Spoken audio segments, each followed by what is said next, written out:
Ça va, vous l'avez vu? Ouais. Je vous remercie. Hein. Dorénavant, il n'y aura plus de course. Pour plus tard, prendre un peu chaud. Du coup, elle m'a demandé pour le cours de philo, je lui ai dit Tout allait bien. En fait, c'est pour ça que je voulais que vous entriez en contact avec elle. Mais ça n'a pas l'air de plaire à... Oui, c'est tôt le lundi matin, mais qu'est-ce que vous voulez faire? C'est un autre problème, ça. Bah oui, il faut bien, il faut bien.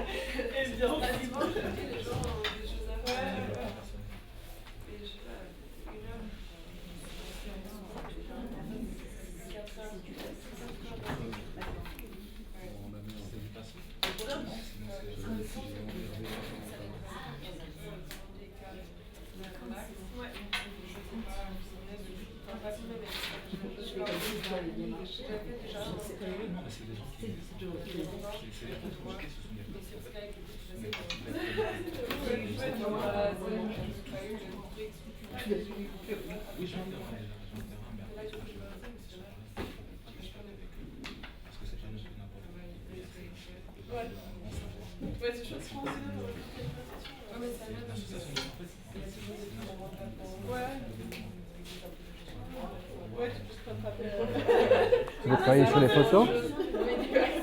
Vous avez travaillé sur les photos? C'est vrai? Comment? Ah oui, c'est très mal.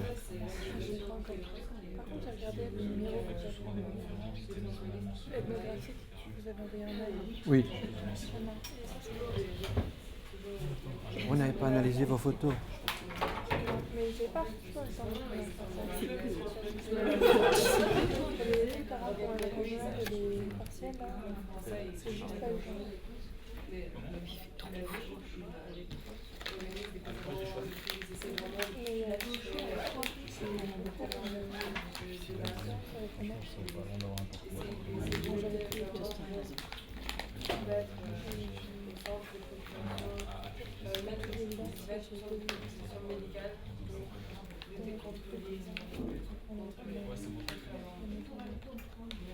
Ça vous intéresse les propos là que j'ai tenus?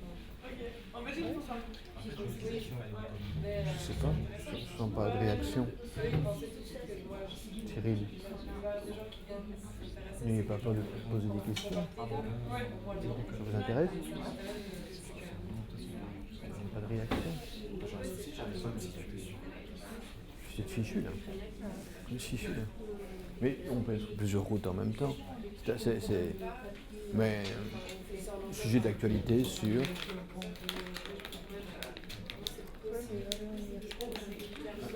c'est pas un peu Là, j'ai la critique que je suis dessus. Après, c'est vrai qu'il ne voulait pas prendre les individus en compte. Weber? Oui, Weber aussi. Vous allez voir, après, il y a des phrases très dures sur les individus. On croirait que, mais il n'y a pas d'individu chez Weber. Et chez Schütz non plus. Et oui, et chez Schütz non plus.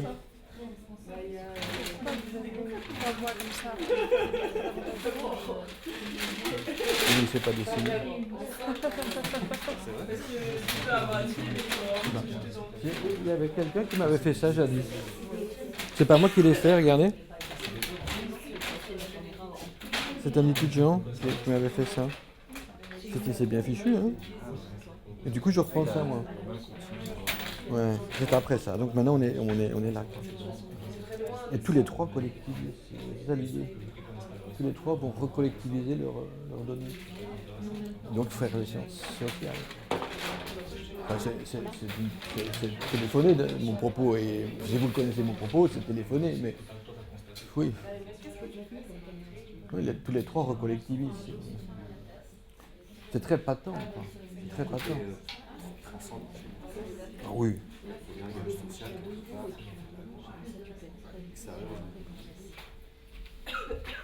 Ils ont des propos très durs. Et Weber aussi sur des individus, c'est terrible.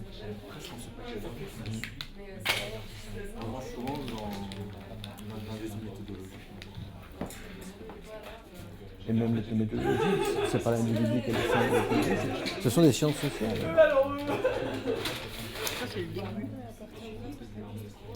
Mais c'est bien le but, c'est tout à fait le fil conducteur, ce sont les sciences sociales. Et donc, c'est des sciences sociales. Et c'est normal, si vous voulez. Si on fait de la biologie, on fait de la biologie, on fait de la physique, on fait de la physique. Les sciences sociales, qu'est-ce que c'est donc faire des sciences sociales? Et mon truc, c'est dans son origine, de pas être une science sociale. Il manque un C'est ça mon truc. Hein. Et c'est très difficile, et c'est pas pour rien, les maquettes sont très complexes comme ça. On n'échappe pas. Moi, j'en ai aussi. Qu'on n'échappe pas au rail, quoi. On arrive à voir Mais vous venez un peu d'ailleurs aussi. Hein. on arrive à voir comment. Par le M, par la licence, pardon. C'est une licence de sciences sociales, quoi. Sociologie. Bon, c'est comme ça. On peut rien. Ça doit pas être très long. Oui, à la limite, il dit des choses. Je ne crois pas qu'il dise cette phrase-là, mais il dit des choses comme cela. Il dit que, vous allez voir dans un instant, je vais dire, c'est du sable mouvant. Quand même un sacré. Même observer, pour lui, était quasiment interdit. Observer, regardez. Si vous regardez, vous voyez. Je le dis dans un instant. Si vous regardez, vous voyez du mou. Hein, ça vous regarde. Oui, mais des faits sociaux observés au sens, à mon avis, au sens large du terme. Et quand il décrit ces rituels religieux, c'est absolument. Enfin, c'est pas lui qui les a regardés, c'est des descriptions qui n'en sont pas. Il est assez ambigu.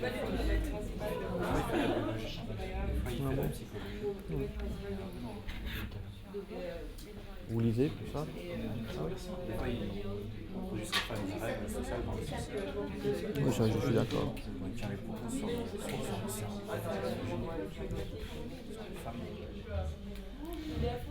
Mais les auteurs évoluent, hein, c'est ça. Et donc on les sélectionne, hein, mais nous-mêmes. Hein. Oui, qui nous arrange. J'ai l'impression que je vais recommencer. J'ai l'impression qu'on est tous là.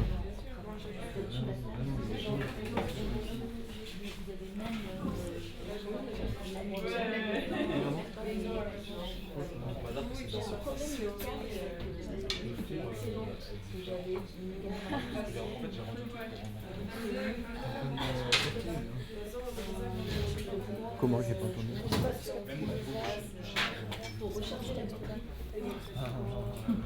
C'est Durkheim qui dit que les gens, on les regarde, on voit du sable mouvant. C'est lui qui regarde l'expression du sable mouvant, c'est son Dans un expression. grand sac qui est chez ma sœur. C'est le déménagement que j'ai fait. Ah oui, putain. Ah oui, bien sûr. C'est bon, c'est bon. Catherine, c'est bon. Lui, c'est les statistiques qui l'intéressent. Hein. On y va?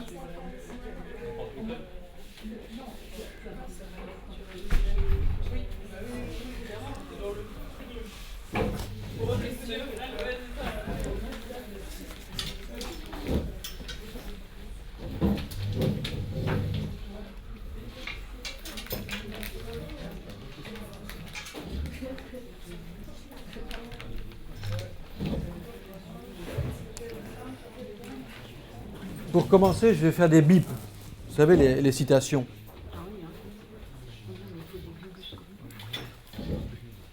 Donc je vais vous donner 2-3 citations. Si elles vous inspirent, vous pouvez commencer à disserter, si je puis dire.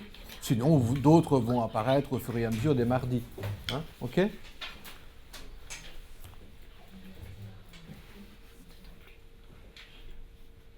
Je vais commencer par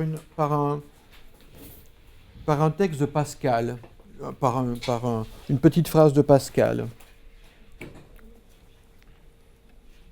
Donc là, vous la notez bien. À mesure, dit-il, qu'on a plus d'esprit, qu'on a plus d'esprit, d'esprit, on trouve qu'il y a plus d'hommes originaux. Point. Les gens du commun ne trouvent point de différence entre les hommes. Fermez les guillemets. Les gens du commun ne trouvent point de différence entre les hommes. Ce point va s'éclaircir dans les propos qui vont venir immédiatement.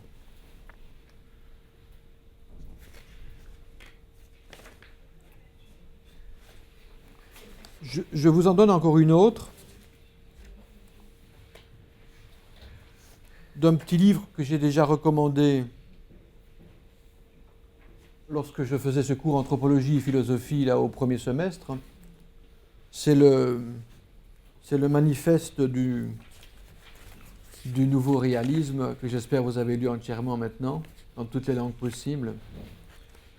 Et cette citation, la voici, c'est à la page 34 de ce livre qui est court, le manifeste du nouveau réalisme, de Ferraris, évidemment. C'est absolument évident qu'il est important de citer l'auteur de Ferraris, mais beaucoup d'entre vous ont déjà entendu parler de Ferraris.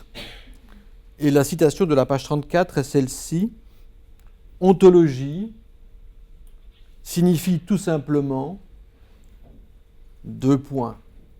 Le monde a ses lois et il les faut respecter. Il n'est pas la colonie docile sur laquelle s'exerce l'action constructive des schémas conceptuels. Il n'est pas la colonie docile sur laquelle s'exerce l'action constructive des schémas conceptuels. »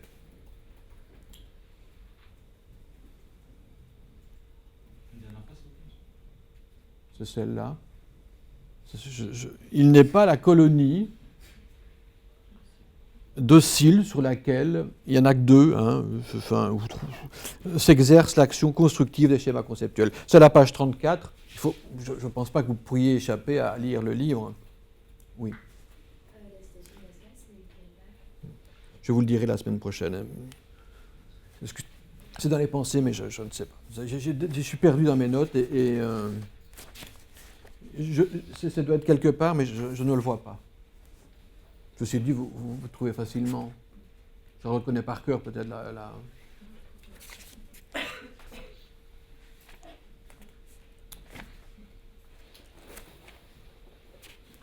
J'ai envie de... Je ne résiste pas à celle-ci. Je commence par la page 517 du livre de l'intranquillité de Pessoa. Ceci est en lien avec ce que je viens de dire. Je suis une plaque photographique d'une prolixe impressionnabilité. Point. Je suis une plaque photographique d'une prolixe impressionnabilité. Tous les détails se gravent en moi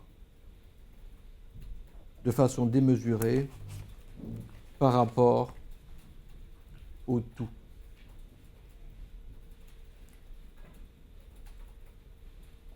Je ne pense pas qu'il y ait vraiment de surprise dans ces phrases, me semble-t-il, par rapport à ce que je vous ai raconté.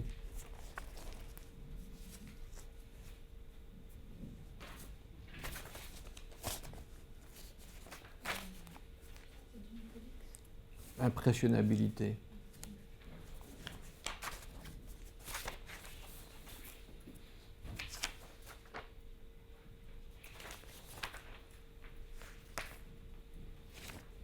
Vous savez qu'Einstein a dit « J'aime penser que la Lune est là, même si je ne la regarde pas. »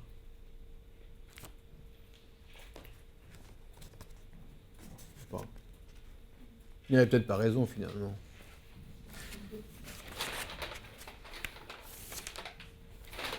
En route pour la suite de la séance, sur la deuxième étape, le chercheur a trouvé son sujet, même s'il ne sait pas encore très bien dans quelle route il se trouve, content de ne pas le savoir.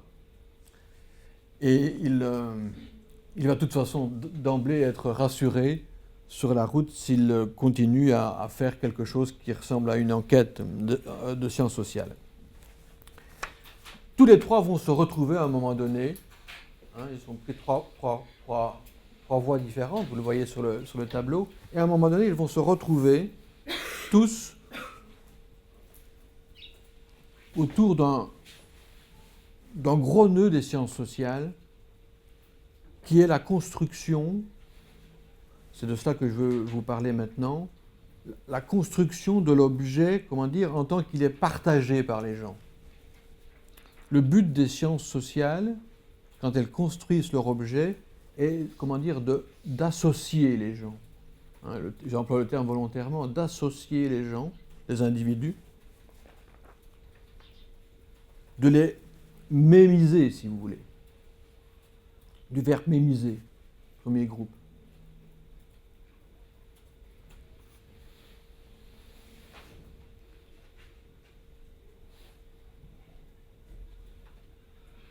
Comme si l'importance en sciences sociales, c'était de présenter la dimension partagée de quelque chose. Même si ce quelque chose est partagé entre plusieurs, on va dire, groupes, et avec des possibles tensions entre les groupes, ou les communautés, ou les collectivités, etc. Mais la science sociale, presque naturellement, va partager, va associer, va mémiser.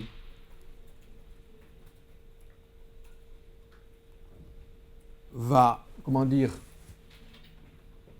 cohérer les choses de telle manière à ce que les éléments individuels et particuliers, le plus souvent, soient mis de côté.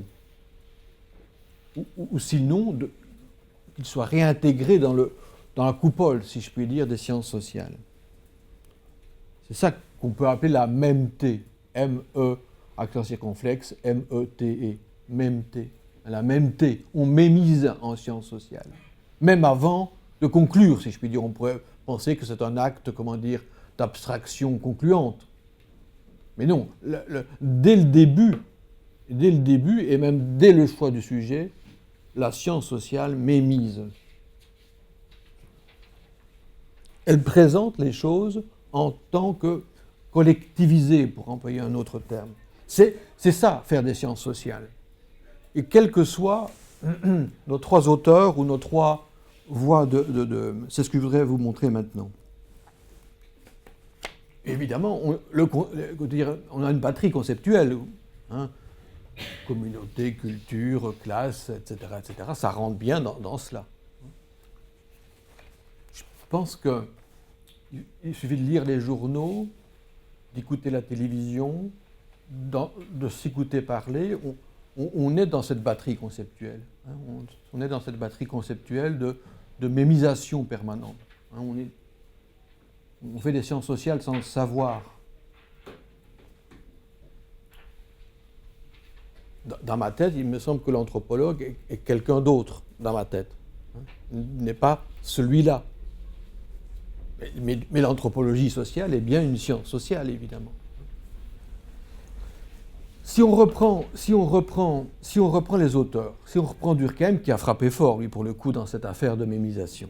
Hein. Si vous reprenez ce petit livre, Les règles de la méthode sociologique, ça vaut vraiment la peine, même les premières pages, oui, c'est cela. Alors, il dit par exemple, pour qu'il y ait fait social, il faut que plusieurs individus aient mêlé leur action et que cette combinaison ait dégagé un produit nouveau. Donc, l'intérêt de la science sociale, c'est de travailler sur le produit nouveau, pour le citer. Il dit aussi que les faits sociaux sont constitués par les croyances, les tendances, écoutez cela, ça c'est la phrase type, les croyances, les tendances, les pratiques du groupe pris collectivement. Là d'emblée, si on avait un doute sur, le chemin, ça rassure tout de suite, pour autant qu'on n'était pas rassuré, hein, ça rassure tout de suite. Hein, on prend collectivement. Hein. Ces manières d'agir ou de penser acquièrent, par suite de la répétition, une suite de consistance. C'est bien cette répétition et cette cohérence, cette mêmeté, une suite de consistance. Et dit-il, on est au sommet de la science sociale, qui les isole, je cite Durkheim, qui les isole des événements particuliers, qui les reflètent pour autant. Car vous ne pouvez pas voir cette cohérence, cette mêmeté, sans voir des événements particuliers qui font ces actes, qui font ces croyances, qui font ces pensées.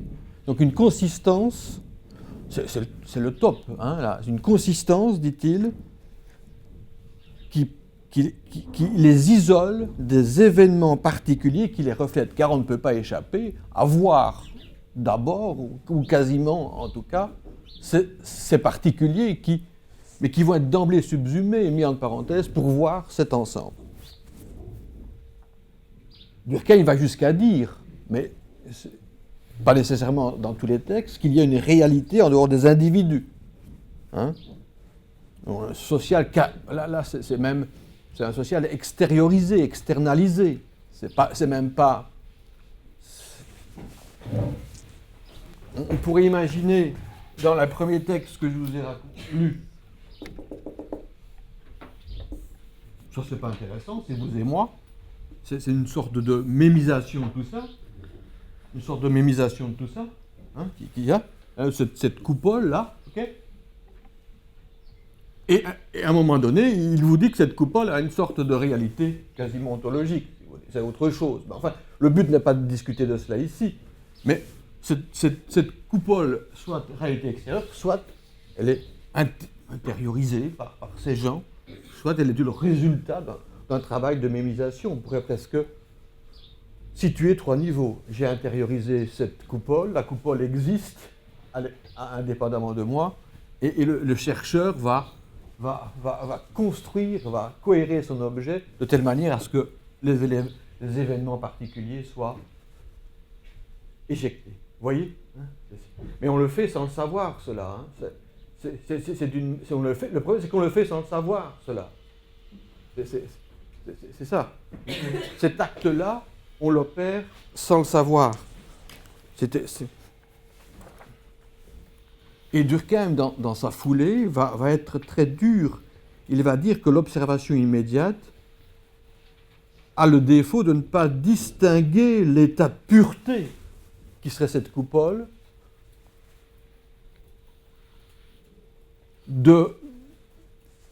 des cas particuliers, pour paraphraser et raccourcir sa phrase. D'où l'importance, dit-il, de considérer les faits sociaux, vous connaissez ces phrases par cœur, comme des choses, c'est-à-dire, et c'est encore plus important, détacher des sujets conscients qui se les représentent.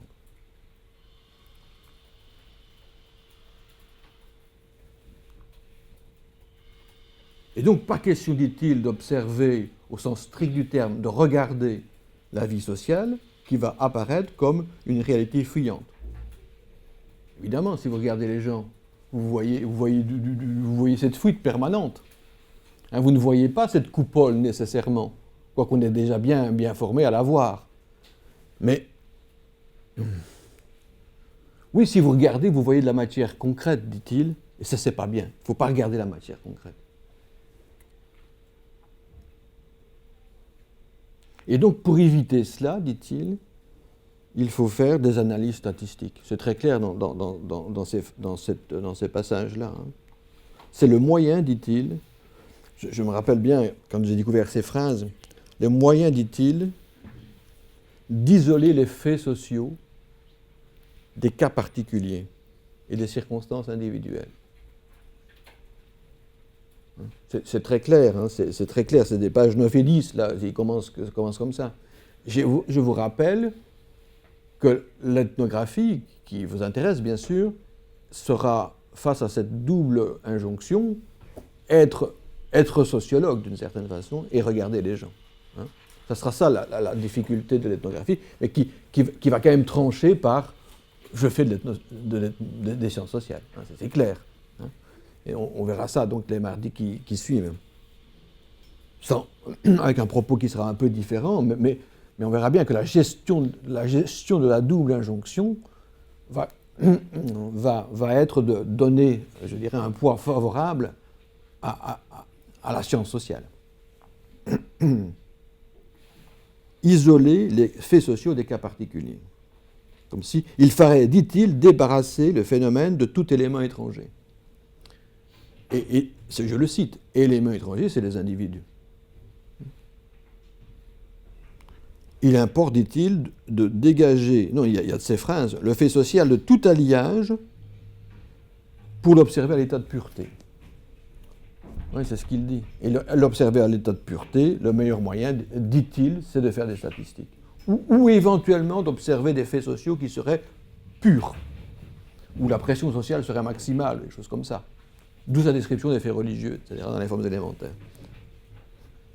D'où l'importance des constances, comment dire, des statistiques, etc., mais je n'insiste pas là-dessus.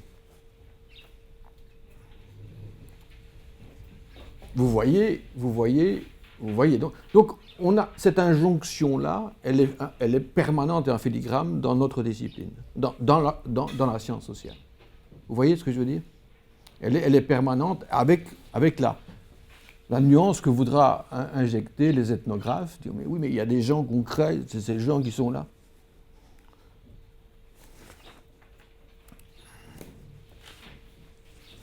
Alors, donc, nous sommes dans le petit cercle en haut. Durkheim. Ici, c'est collectivisé. Donc, hop, Durkheim. Top du top de la collectivisation. Alors, il a une nuance.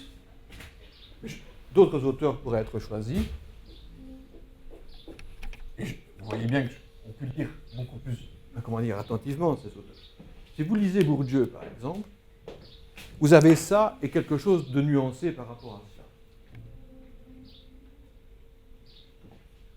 Quel est ce qui est répété chez Bourdieu par rapport à ça, et quelle est la nuance qu'il injecte? C'est agréable parfois de citer Durkheim, de citer tel auteur, mais là, Bourdieu citer, c'est très compliqué. C'est très compliqué. Mais j'avais trouvé ces phrases-là dans un des chapitres de Esquisse d'une théorie de la pratique. Et encore une fois, on le disait à l'intercours, les auteurs évoluent. Il ne faut pas, c'est peut-être pas l'auteur qui devrait être, associé à ces propos. En tout cas, il y a une voie tracée malgré tout.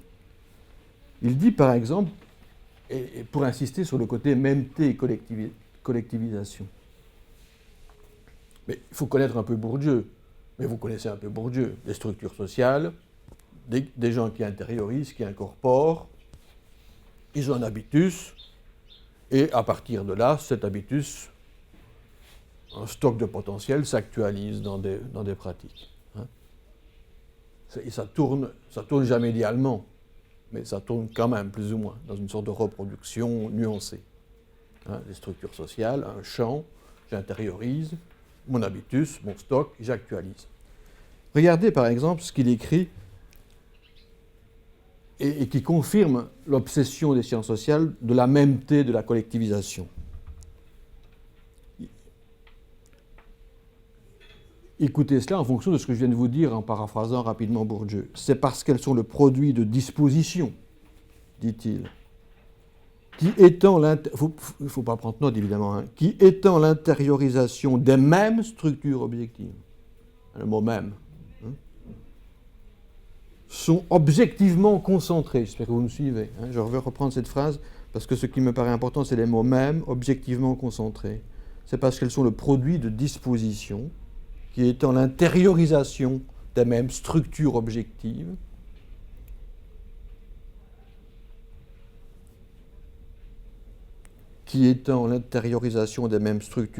sont objectivement concentrées. C'est parce qu'elles sont le produit que les pratiques des membres d'un même groupe, d'une même classe, sont dotées d'un sens objectif, à la fois unitaire, je surligne, et systématique. transcendant aux intentions subjectives et aux projets conscients. Hein? Voyez hein, structure objective, j'intériorise et je me retrouve dans le fond avec les mêmes dispositions qui engendrent les mêmes pratiques. Voilà. Ce qui donne un sens unitaire et systématique.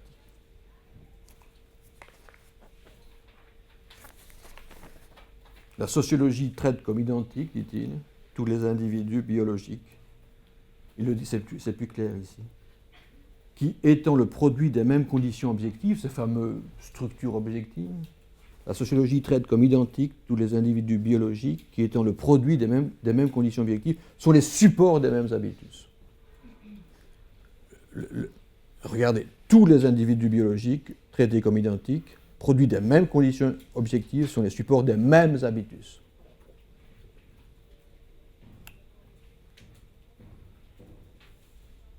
Nos pratiques se retrouvent ainsi dotées d'un sens objectif, unitaire et systématique. L'interaction elle-même doit sa forme aux structures objectives qui ont produit des dispositions, des agents en interaction. Cette phrase-là n'est pas bonne à dire.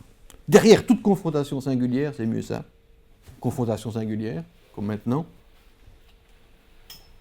il y a une confrontation entre habitus génériques. Ouais. Mais, dit Bourdieu, parce que si c'était ça, on pourrait presque dire, oui, mais c'est presque Durkheim, dans le fond, même si on peut déjà percevoir l'une ou l'autre nuance. Mais, c'est bizarre, dit-il, les statistiques ne marchent pas complètement, en gros. Hein, c'est ça, hein? Oui, c'est pas 100%, etc. C'est toujours 63, 86, etc. Donc ça ne marche pas. Et donc le même est quelque part nuancé. Hein? Vous voyez, c'est ça. Je reconnais que je caricature un peu. Mais si c'était toujours 100% des gens qui viennent de tel milieu qui font cela, le même serait vraiment, alors ce serait terrible. Ça serait une tragédie. Mais il se fait que 63%, et donc il y en a quand même 37 qui... Et donc le même est nuancé. Vous voyez? Et donc, à la limite, le même, le côté systématique mémisé de tout à l'heure est quelque peu réduit. Mais, et donc il le dit très bien dans plusieurs textes, donc, ciblant le côté partiellement identique, partiellement mémisé. Partiellement mémisé. Attendez, je vais retrouver une phrase.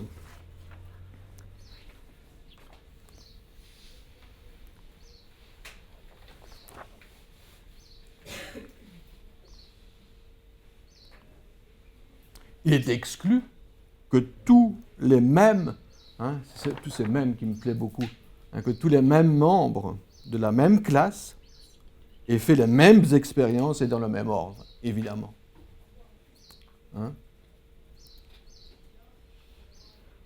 Il n'est pas étonnant, dit-il,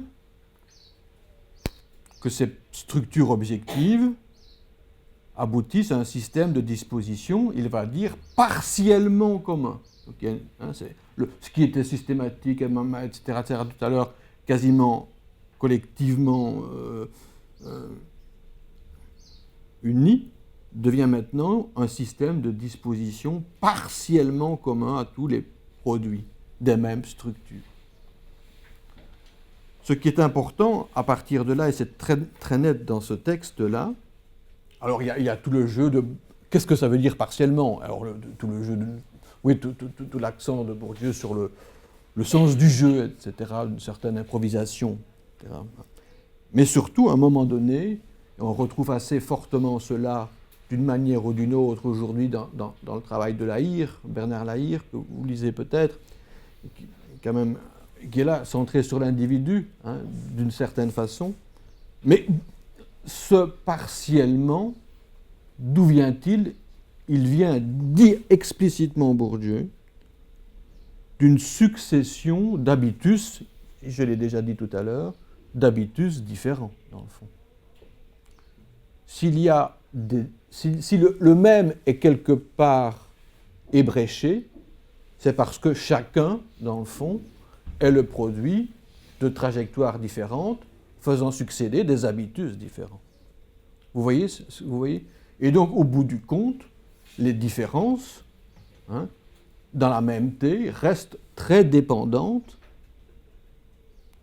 oui, d'une succession de même T, quoi, dans le fond, de même T différentes. Les différences de chacun, qui expliquent ces nuances statistiques, sont le produit d'une succession de même T différentes. On n'échappe pas à la mémisation. Vous me suivez bien là-dessus. C'est terrible. Et donc les styles personnels qui apparaissent et sur lesquels Bourdieu insiste, et dans le fond c'est un beau progrès sur la voie de regarder des individus, ces styles personnels restent des styles qui cumulent des trajectoires différentes, mais chacune étant le produit de même structure. C'est la trajectoire qui, quelque part, fait la différence dans les mêmes T. J'espère que vous me suivez bien. C'est très clair dans le texte. Je ne suis pas sûr que Lahire dit autre chose. Bourdieu va parler de séries chronologiquement ordonnées de structures.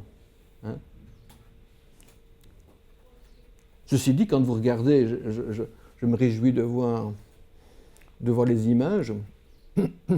Oui, il y a bien dans un corps qui marche, qui mange, qui parle, oui, il y a bien la détection possible d'habitus.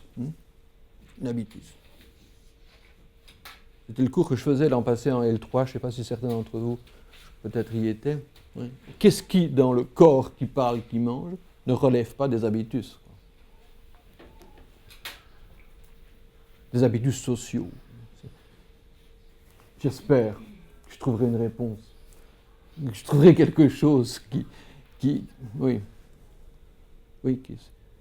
qui ne relève pas? Oui, c'est quand même pas si facile de pouvoir disséquer un corps, le mien, dans le fond, dans cette affaire, et de disséquer à l'intérieur de ces images ce qui serait très clairement dépendant d'habitus. Oui, c'est comme ça, mes parents, la famille, tout le machin, etc., les accents, les façons de ceci, et des choses qui ne seraient pas réductibles à cela.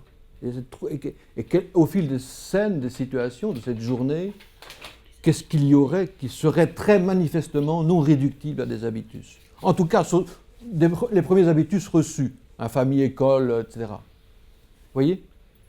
C'est quand même pas si facile de voir ça. Je ne suis pas sûr que...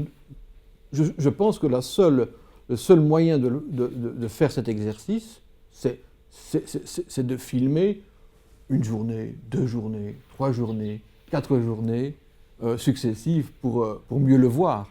Je pense qu'avec une journée, on peut déjà voir des choses.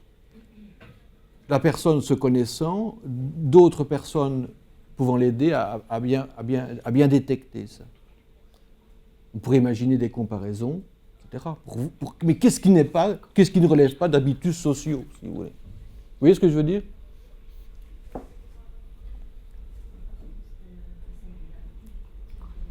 Comment? C'est la singularité. Oui, mais où est-elle? Et puis Bourdieu vous dira que la singularité, c'est une combinaison d'habitus sociaux. Et que chacun ayant sa chronologie d'habitus. On voit bien des définitions différentes de singularité. Je voulais y revenir après-midi. Par exemple, on pourrait imaginer que la singularité de quelqu'un, c'est cette ordonnance spécifique d'habitus. Et vous voyez bien qu'on a une ordonnance spécifique, on n'a pas... Oui, mais j'irais plus loin. J'aimerais bien que la singularité soit quelque chose en plus que le résultat de trajectoire sociale. Et qu'est-ce qui serait dans mes gestes ou dans mes pensées, qui serait... Ce qui ne veut pas dire que ce n'est pas fixé à un moment donné par, je ne sais pas, mon système neuronal, musculaire, etc. Mais dans le fond, il suffit de regarder autour de vous quelqu'un qui vous est proche, vous regardez, vous dites, si vous connaissez un peu ses antécédents, si je peux dire familiaux, vous vous dites ça vient pas de ses habitus sociaux.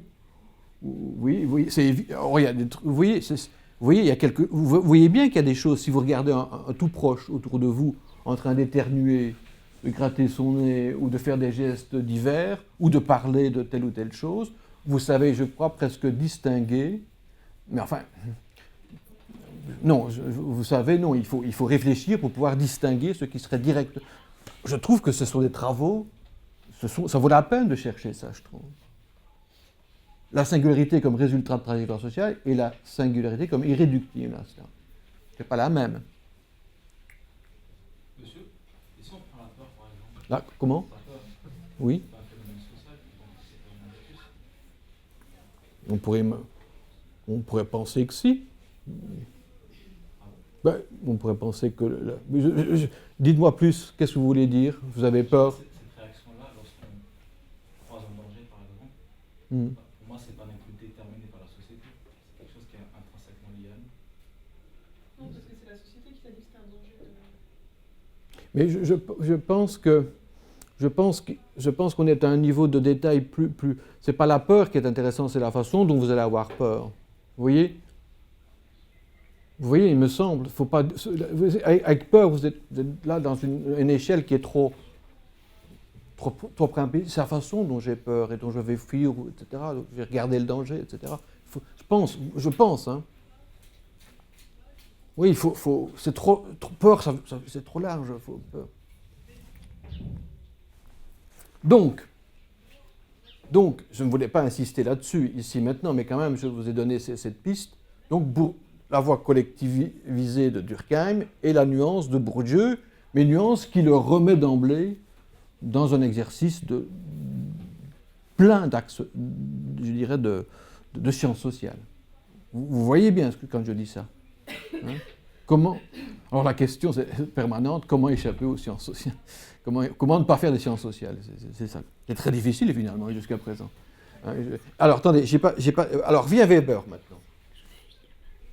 Vient Weber qui peut dire, oh voilà, c'était un bref échange tout à l'heure dans l'intercours avec Cyril et Charlotte. Vous trouvez dans Weber des plaidoyers sur l'individu, hein, des plaidoyers sur l'individu. Par exemple, Weber vous dit, on se demande d'ailleurs même si c'est un programme de sciences sociales, il dira que l'activité pour lui, c'est l'activité, mais vous avez ça dans vos notes de licence, hein, c'est l'activité d'après son sens visé par l'agent. C'est l'activité d'après le sens visé par l'agent. Tout en se rapportant à autrui. C'est quand même très... Ça n'a rien à voir avec Durkheim et Bourdieu. Hein, l'activité comme le sens visé par l'agent se rapportant à autrui. Hein, ça n'a rien à voir. Vous êtes d'accord, hein? Et donc on se dit, voilà, on se dit, bonne affaire. Hein, là, oui, oh non, ça je n'aime pas, ça c'est trop social. Hein, et je trouve mon bonheur, le sens visé par l'individu, c'est magnifique, je fonce là-dedans. Hein, et donc, enfin, c'est pas comme ça, non, c'est pas... Hein, il y a une route. Voilà, c'est parti avec Weber. C'est parti avec l'individu, le sens visé par l'agent, se rapportant autrui. C'est magnifique. Hein, c'est magnifique. Et alors, on lit Weber. Alors, on est encore plus content à certains passages qui sont l'opposé de Durkheim. Il vous dit que pour lui, l'activité influencée ou l'activité de masse, par exemple, ce ne sont pas des activités de sciences sociales. Ce ne sont pas des bons objets pour les sciences sociales. C'est fou. Or que Durkheim aurait presque rêvé d'une pression collective maximale, trouvant là l'objet idéal des sciences sociales. Vous me suivez quand je dis ça, hein? Vous me suivez? Et l'ami Weber dit, oh non, activité de masse, activité influencée, oh non, c'est pas bon pour les sciences sociales. Et il va dire que l'activité idéale pour le sociologue, c'est l'activité, mais vous connaissez ça, vous avez vos cours de licence, l'activité rationnelle, hein, en particulier en finalité. Hein, c'est le type, dans le fond, qui réfléchit sur les moyens pour aboutir à une fin. Déjà très rare de rencontrer quelqu'un qui réfléchit à des moyens pour aboutir à une fin. Hein. Vous le trouvez, celui-là, hein, qui réfléchit à des moyens pour aboutir à une fin. Et il valorise ça très fort. Hein. Oui, celui qui délibère et qui choisit, hein, qui est pour lui le summum, comment dire, le laboratoire de l'acte sociologique. C'est tout à fait l'inverse, hein, de Durkheim. L'activité rationnelle. Et il dira que les autres activités sont quasiment des déviations par rapport à celle-là. Il écrit cela. Hein. Je sais que vous avez déjà entendu parler de cela dans vos cours de licence, et c'est pour ça que je vais... Mais il dira pour lui que c'est cette activité-là qui possède le plus haut degré d'individence, l'activité rationnelle. C'est drôle, hein? Mais Weber réfléchit, et il se dit, il se fait des objections à lui-même, des auto-objections, si je peux dire. Et il se dit qu'il y a beaucoup d'autres activités que l'activité rationnelle. Et donc il y a toute cette typologie des activités. Vous connaissez tout cela. Mais il dira, je vais peut-être anticiper un peu trop vite, il dira que les activités affectives, etc., comment dire, même traditionnelles, qui nous intéressent souvent, sont à la limite des déviations par rapport à l'activité rationnelle. Mais surtout, il nous dira qu'on n'est jamais... C'est pour moi le cœur, un des cœurs. On n'est jamais dans la pleine conscience de celui qui réfléchit aux moyens pour aboutir à une fin. Hein? Il dira qu'on est toujours, je le cite, dans une obscure semi-conscience ou dans la non-conscience. Il dit ça. Et donc, nous devons faire, dit-il, comme si. Et le comme si, c'est à souligner, à surligner entre 17 et 20 fois, si vous voulez. Hein. Comme si l'activité se déroulait, et je le cite, dans la conscience de son orientation significative. Nous faisons comme si. Ça, c'est un des grands actes des sciences sociales. Faire comme si. Tout à l'heure, je vous demandais si nous croyons à nos descriptions. Hein? Quand on fait comme si. Quand on fait comme si, je sais pas moi, comme si, comme les enfants qui jouent, ils font comme si. Je sais pas. Et là, qui nous dit qu'il faut faire comme si l'individu était rationnel. Il le dit en toutes lettres. Alors qu'il ne l'est pas, puisqu'il est toujours dans une sorte de semi-conscience ou dans une totale inconscience, ce qu'on sait tous. Je vous disais tout à l'heure que c'était très rare de rencontrer le type qui réfléchissait à des moyens pour réaliser sa fin. Et donc, dans le fond, il y a cette idée-là de faire comme si. Ça, c'est quelque chose de vraiment très important, auquel je suis un peu allergique, dans le fond. Sorte de... Et on a dit de Weber que ce n'était pas nécessairement un préjugé rationaliste, mais que c'était, dans le fond, un simple moyen méthodologique. Faire comme si. Le sociologue va traiter l'homme comme rationnel. Comme. Et d'autres théories pourront ajouter d'autres choses, comme ceci ou comme cela. Comme. On va faire comme s'il était rationnel. Et donc, du coup, vous imaginez, si on revient aux lignes de tout à l'heure, la perte totale, évidemment, de plein d'autres choses. Non seulement on va accentuer des faits pour que ça rentre dans cette cohérence de la rationalité, et on va éliminer toute une série d'autres choses. Là, c'est terrible. C'est terrible, ça. Hein, mais encore une fois, on fait cela sans le savoir. Hein. Pousser à fond des données pour que ça rentre dans une conceptualisation, ici rationnelle, et éliminer des choses qui n'y rentreraient pas. Et cela, ça s'appelle, mais vous le connaissez depuis votre première année de licence, l'idéal type. Ça s'appelle l'idéal type. Et c'est terrible, si vous relisez l'idéal type, ça peut déstabiliser. Hein. Faut être costaud pour lire, parce qu'un idéal type, il faut avoir un socle, une solidité psychologique importante. D'ailleurs, quand moi j'ai lu la définition d'idéal type, j'ai abandonné les sciences sociales. Alors je me retiens même de vous le lire. Je vais quand même le faire parce que je dois le faire. Je dois le faire. Puis je serais quand même content que vous soyez critique vis-à-vis des sciences sociales. Mais soyez quand même... Tenez-vous, tenez-vous, parce que ça peut être un choc. Il dit que l'idéal type, c'est une utopie. Donc vous savez bien qu'une utopie, c'est quelque chose qui n'existe pas. Je trouve ça fort, moi, d'emblée, de commencer. Donc je vous parle de choses, je vous décris des choses qui n'existent pas. Enfin, je caricature d'emblée. Il a le caractère d'une utopie que l'on obtient en accentuant par la pensée des éléments déterminés de la réalité. Donc je prends des éléments, je les accentue, je les réunis par la pensée. Ce que je fais, dit-il, n'est pas un exposé du réel. Je poursuis, on obtient un idéal type en accentuant un ou plusieurs points de vue et en enchaînant une multitude de phénomènes donnés, isolément, diffus et discrets. C'est ça, quoi. Ce n'est pas un exposé du réel. Moi, j'ai beaucoup de mal avec cela. Je suis un peu obsédé, certes, et un peu têtu aussi, mais quand même, c'est pas raisonnable de dire cela, je trouve.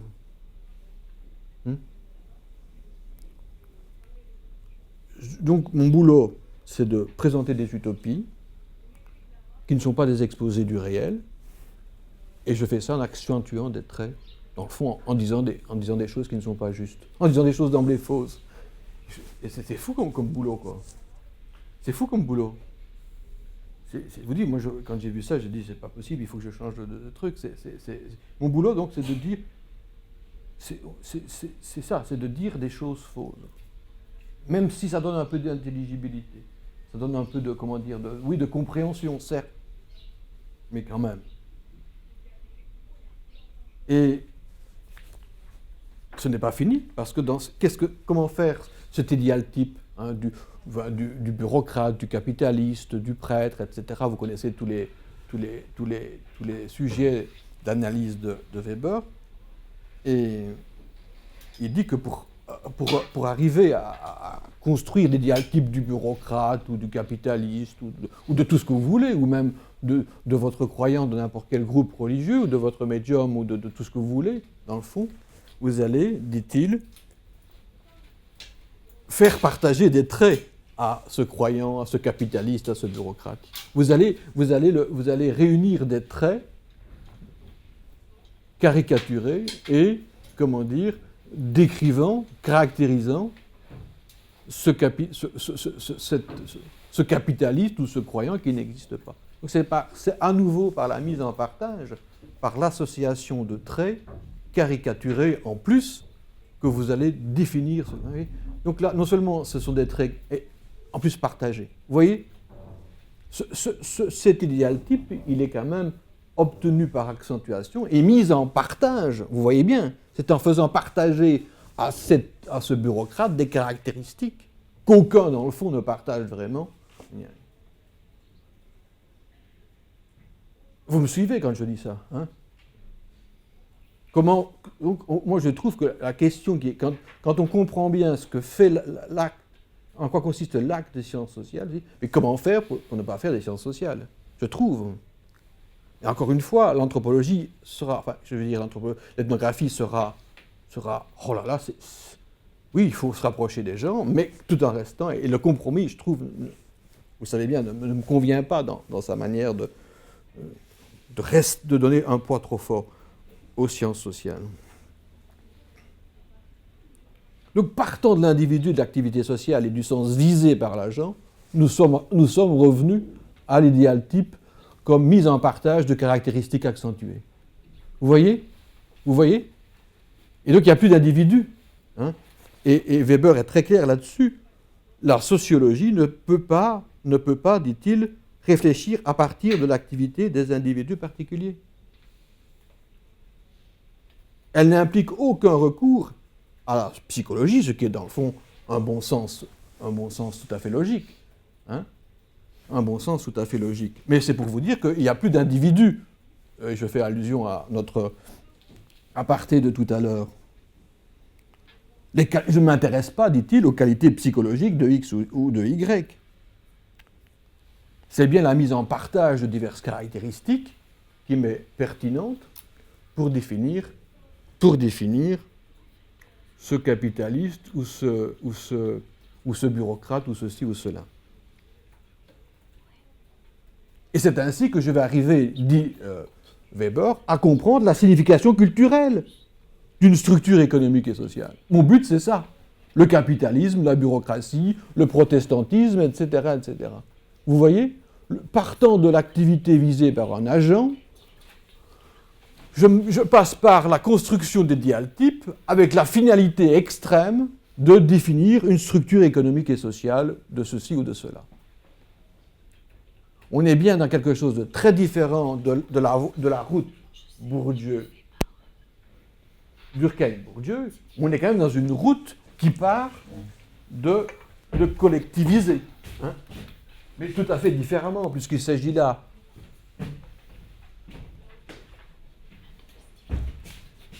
on est quand même dans collectiviser et statistique, avec une différence énoncée tout à l'heure, Bourdieu-Durkheim. Là, on part de l'individu à qui on a demandé, mais... Et puis on arrive finalement à la compréhension via des utopies, dans le fond.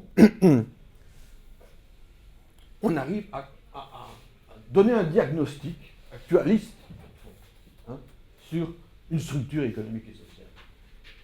On est très vite weberien. Hein. Même si on ne fait pas donc des statistiques, on est très vite là-dedans. On est très vite là-dedans.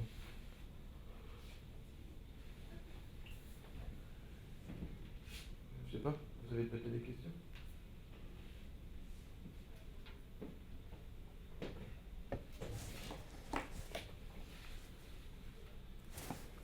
Mais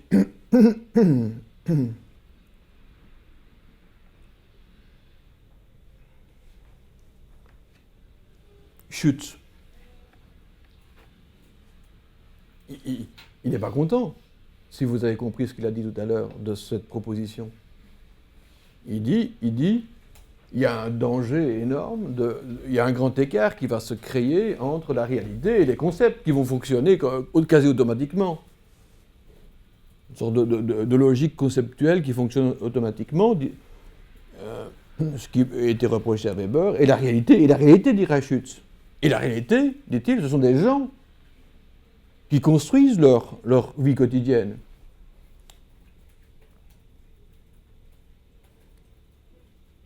C'est eux-mêmes qui utilisent, dit-il, des idéaltypes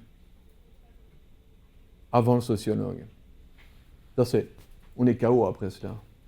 Il n'y a pas besoin d'être sociologue pour idéaltypifier. Les gens font ça tous les jours, à tous les instants. Et nous ici ensemble, on n'est pas très nombreux, on pratique, on utilise des idéaltypes. Et c'est ce que dit Schütz. Et donc, mon boulot, dit-il, ou le boulot de la science sociale, c'est de ne pas construire des idéaltypes déconnectés du réel, mais de suivre les idéaltypes des gens. C'est de décrire l'idéal typification des gens. C'est pas la même chose que Weber, hein. Vous voyez, hein. Et donc là, on revient vite sur l'objectif peut-être de l'ethnographie, mais entre les deux, on passe vite de l'un à l'autre. Et donc, dit-il, il faut suivre les gens en train de typifier, de se référer à des types, à des rôles typiques, à des personnalités typiques, à des sentiments typiques, etc., etc. Et Schütz pointe cette activité permanente des individus à tout moment, à tous les instants de la vie quotidienne, de se référer, de toujours faire appel au-delà des particularités du moment et de l'instant, à des idéaltypes. Vous voyez ce que ça représente ?